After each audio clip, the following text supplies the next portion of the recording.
Salam sejahtera untuk kita semua. Berkat Allah yang Maha Kuasa senantiasa menyertai kita. Bapak, Ibu, saudara-saudariku yang terkasih dalam Tuhan kita Yesus Kristus, marilah kita mendengarkan dan merenungkan bacaan-bacaan kitab suci hari Jumat 12 Februari tahun 2021. Bacaan pertama dari kitab Kejadian pasal 3 ayat 1 sampai 8. Adapun ular ialah yang paling cerdik dari segala binatang di darat yang dijadikan oleh Tuhan Allah. Ular itu berkata kepada perempuan itu, "Tentulah Allah berfirman, semua pohon dalam taman ini jangan kamu makan buahnya, bukan?"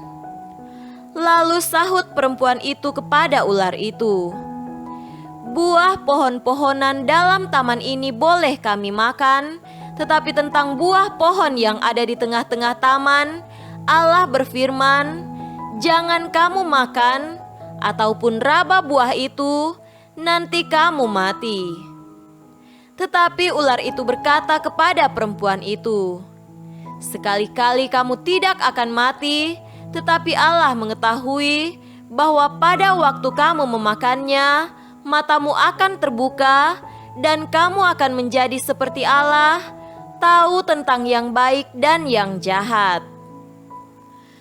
Perempuan itu melihat bahwa buah pohon itu baik untuk dimakan dan sedap kelihatannya, lagi pula pohon itu menarik hati karena memberi pengertian.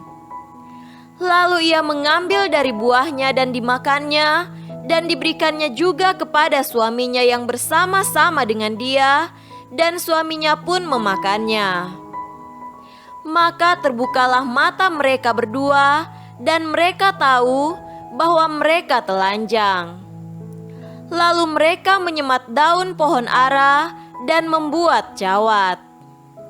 Ketika mereka mendengar bunyi langkah Tuhan Allah yang berjalan-jalan dalam taman itu pada waktu hari sejuk, bersembunyilah manusia dan istrinya itu terhadap Tuhan Allah di antara pohon-pohonan dalam taman. Demikianlah sabda Tuhan. Syukur kepada Allah.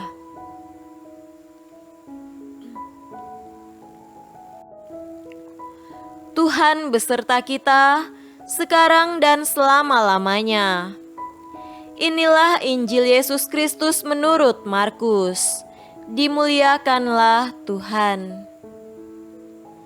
Injil Markus pasal 7 ayat 31 sampai 37. Kemudian Yesus meninggalkan pula daerah Tirus dan dengan melalui Sidon pergi ke Danau Galilea di tengah-tengah daerah Dekapolis. Di situ orang membawa kepadanya seorang yang tuli dan yang gagap dan memohon kepadanya supaya ia meletakkan tangannya atas orang itu. Dan sesudah Yesus memisahkan dia dari orang banyak sehingga mereka sendirian, ia memasukkan jarinya ke telinga orang itu, lalu ia meludah dan meraba lidah orang itu.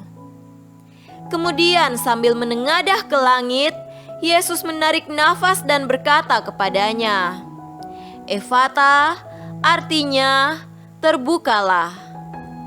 Maka terbukalah telinga orang itu, dan seketika itu terlepas pulalah pengikat lidahnya, lalu ia berkata-kata dengan baik.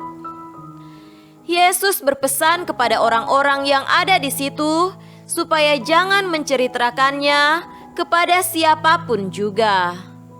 Tetapi makin dilarangnya mereka, makin luas mereka memberitakannya. Mereka takjub dan tercengang dan berkata, "Ia menjadikan segala-galanya baik, yang tuli dijadikannya mendengar, yang bisu dijadikannya berkata-kata." Demikianlah Injil Tuhan. Terpujilah Kristus.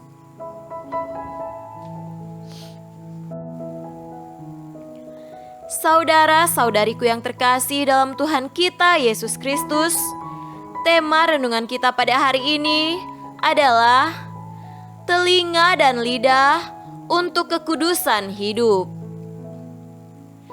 Pada awal bulan Oktober tahun 2020, seorang pastor bersama dengan para anggota komunitas MSC Issoudun mengadakan kegiatan jalan-jalan di sekitar Keuskupan Rhodes, Prancis.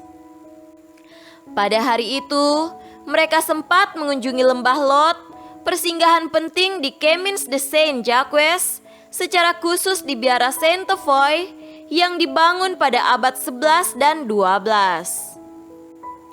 Tanpa rencana sebelumnya, mereka bertemu dengan seorang imam yang pernah mereka jumpai sebelumnya di Nice dan di Prancis. Lewat perjumpaan itu, dia mengajak mereka untuk melihat semua karya di biara itu, termasuk gereja megah di tempat itu. Dia menjelaskan dengan penuh antusias kepada mereka.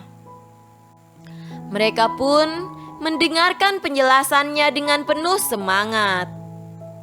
Saudara terkasih, dalam bacaan Injil pada hari ini, tentu Yesus menyadari dua kebutuhan manusia ini, yakni mendengar dan berbicara. Belenggu yang dialami orang bisu dan tuli tadi diangkat. Dengan kesembuhan itu, orang yang disembuhkan tadi bisa menggunakan mulut dan telinga dengan baik. Sebab makhluk komunikatif, kita semua memiliki pengalaman masing-masing mengenai berbicara dan mendengarkan yang berkualitas. Kita semua pasti ingin agar orang di sekitar kita mendengarkan apa yang kita bicarakan.